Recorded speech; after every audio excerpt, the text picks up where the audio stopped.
Good morning, everybody. It's 8 o'clock. We're going live on Facebook. It's time for another chapter of Scarecrow Vase.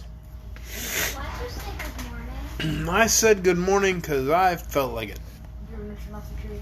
And that seems like a perfectly valid reason to scream good morning. You can turn off the tree after the video. I want the background lighting. It's going to be fun. All right. Chapter 7 of Scarecrow of Oz is entitled The Bumpy Man. I don't know who the Bumpy Man is. I'm kind of hoping it's the Scarecrow. Maybe he's like the Lumpy Man because he's like all lumpy from his hay. I don't know. We'll find out together as we read Chapter 7 right now. The mountain on which they had alighted was not a barren waste, but had on its sides patches of green grass, some bushes, a few slender trees, and here and there masses of tumbled rocks. The sides of the slope seemed rather steep, but with care one could climb up or down them with ease and safety. The view from where they now stood showed pleasant valleys and fertile hills lying below the heights. Trot thought she saw some houses of queer shapes scattered about the lower landscape, and there were moving dots that might be people or animals, yet were too far away for her to see them clearly. Not far from the place where they stood was the top of a mountain, which seemed to be flat, so the orc proposed to his companions that he would fly up and see what was there. "That's a good idea," said Trot, "because it's getting toward evening and we'll have to find a place to sleep." The orc had not been gone more than a few minutes when they saw him appear on the edge of the top, which was nearest them. "Come on up!" he called. So Trot and Cap'n Bill began to ascend the steep slope, and it did not take them long to reach the place where the orc awaited them. Their first view of the mountaintop pleased them very much. It was a level space of a wider extent than they'd guessed, and upon it grew a grass of a brilliant green color. In the very center stood a house built of stone and very neatly constructed. No one was in sight, but smoke was coming from the chimney, so with one accord all three began walking toward the house. "I wonder," said Trot, "in what country we are, and if it's very far from my home in California." "Can't say yes to that, partner," answered Cap'n Bill, "but I'm mighty certain we've come a long ways since we struck that whirlpool." "Yes," she agreed with a sigh. "It must be miles and miles." "Distance means nothing," said the orc. "I've flown pretty much all over the world trying to find my home, and it is astonishing how many little countries there are, hidden away in the cracks and corners of this big globe of Earth. If one travels, he may find some new country at every turn, and a good many of them have never been put upon the maps." "Perhaps this one of them," suggested Trot. They reached the house after a brisk walk, and Cap'n Bill knocked upon the door. It was at once opened by a ragged-looking man who had bumps all over him, as Trot afterward declared. There were bumps on his head, bumps on his body, and bumps on his arms and legs and hands. Even his fingers had bumps on the ends of them. For dress, he wore an old gray suit of fantastic design, which fitted him very badly because of the bumps. It covered, but could not conceal. But the Bumpy Man's eyes were kind and twinkling in expression, and as soon as he saw his visitors, he bowed low and said in a rather bumpy voice, I don't know how to do a bumpy voice. You think that's a bumpy voice? Up and down, up and down. Up and down? Okay. "Happy day! Come in and shut the door, for it grows cool when the sun goes down. Winter is now upon us." That's going to get real annoying. I hope this is his only chapter. "Why, it isn't cold a bit outside," said Trot, "so it can't be winter yet." "You will change your mind about that in a little while," declared the Bumpy Man. "My bumps always tell me the state of the weather, and they feel just now as if a snowstorm was coming this way. But make yourselves at home, strangers. Supper is nearly ready, and there is food enough for all." Sounds like a scarecrow. He does kind of sound like the Scarecrow, except the Scarecrow talks like this, and this guy talks like this. Looks like you're having a seizure. Shake your head to do it. I have to shake my head to make this guy's voice. You're having a seizure and you're having a scare. Inside the house, there was but one large room, simply but comfortably furnished. It had benches, a table, and a fireplace, all made of stone. On the hearth, a pot was bubbling and steaming, and Trot thought it had a rather nice smell. The visitors seated themselves upon the benches, except the orc, which squatted by the fireplace, and the Bumpy Man began stirring the kettle briskly. "May I ask what country this is, sir?" inquired Captain Bill. Goodness me, fruitcake and applesauce. Don't you know where you are? Asked the Bumpy Man as he stopped stirring and looked at the speaker in surprise. No, admitted Captain Bill, we've just arrived. Lost your way? Questioned the Bumpy Man. Not exactly, said Captain Bill. We didn't have any way to lose. Ah, said the Bumpy Man, nodding his bumpy head. This, he announced in a solemn, impressive voice, is the famous land of Mo. Oh, exclaimed the sailor and the girl, both in one breath. But having never heard of the land of Mo, they were no wiser than before. I thought that would startle you, exclaimed the Bumpy Man, well pleased, as he resumed his stirring. The orc watched him a while in silence and then asked, well, who may you be? Me? Answered the Bumpy Man. Haven't you heard of me? Gingerbread and lemon juice. I'm known far and wide as the Mountaineer. They all received this information in silence at first, for they were trying to think what he could mean.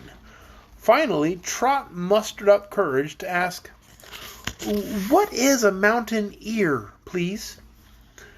For answer, the man turned around and faced them, waving the spoon with which he'd been stirring the kettle, as he recited the following verses in a sing-song tone of voice. I gotta sing in the Bumpy Man's voice, guys. Okay, so maybe, This is gonna be terrible. maybe instead, every sentence, you just crack your voice. Nope, we're gonna do it.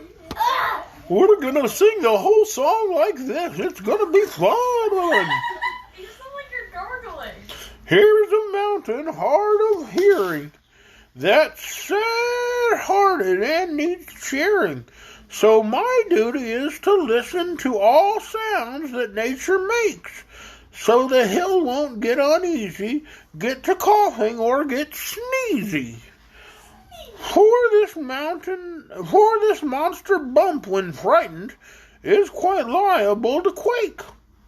You can hear a bell that's ringing. I can feel some people singing. But a mountain isn't sensible of what goes on, and so, when I hear a blizzard blowing, or it's raining hard or snowing, I tell it to the mountain, and the mountain seems to know. Okay, that's hurting my head, and it's hard to read and shake my head constantly at the same time. I do not enjoy this guy's voice. Sorry. Thus I benefit all people, while I'm living on this steeple. For I keep the mountain steady, so my neighbors all may thrive. My neck hurts so bad. With my listening and my shouting, I prevent this mount from spouting. And that makes me so important that I'm glad that I'm alive. Ow.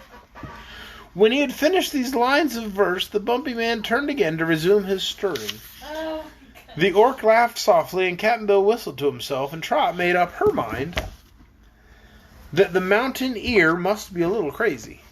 But the Bumpy Man seemed satisfied that he had explained his position fully, and presently he placed 4 stone plates upon the table, then lifted the kettle from the fire and poured some of its contents onto each of the plates. Captain Bill and Trot at once approached the table, for they were hungry, but when she examined her plate, the little girl exclaimed, "Why, it's Molasses Candy!" "To be sure," returned the Bumpy Man with a pleasant smile. "Eat it quick while it's hot, for it cools very quickly this winter weather." With this, she seized a stone spoon and began putting the hot molasses candy into his mouth. Oh, he seized a stone spoon, started putting the hot molasses candy in his mouth, while the others watched him in astonishment. "Well, doesn't it burn you?" asked the little girl. "No, indeed," said he. "Why don't you eat? Aren't you hungry?" "Yes," she replied, "I am hungry, but we usually eat our candy when it's cold and hard. We always pull molasses candy before we eat it." Laughed the Mountaineer. "What a funny idea! Where in the world did you come from?" California, she said. California? Pooh, there isn't any such place. I've heard of every place in the land of Mo, but I've never heard of California. Well, it isn't in the land of Mo, she explained. Then it isn't worth talking about, declared the Bumpy Man, helping himself again from the steaming kettle, for he had been eating all the time he talked. For my part, sighed Captain Bill, I'd like a decent square meal once more, just by way of variety. In the place there was nothing to eat but fruit, and here it's worse, for there's nothing but candy. Well, molasses candy isn't so bad, said Trot. Mine's nearly cool enough to pull already. Wait a bit, Captain, you can eat it. A little later, she was able to gather the candy from the stone plate and began to work it back and forth with her hands. The mountain ear was greatly amazed at this and watched her closely. It was really good candy and pulled beautifully, so that Trot was soon ready to cut it into chunks for eating. Captain Bill condescended to eat 1 or 2 pieces, and the York ate several, but the Bumpy Man refused to try it.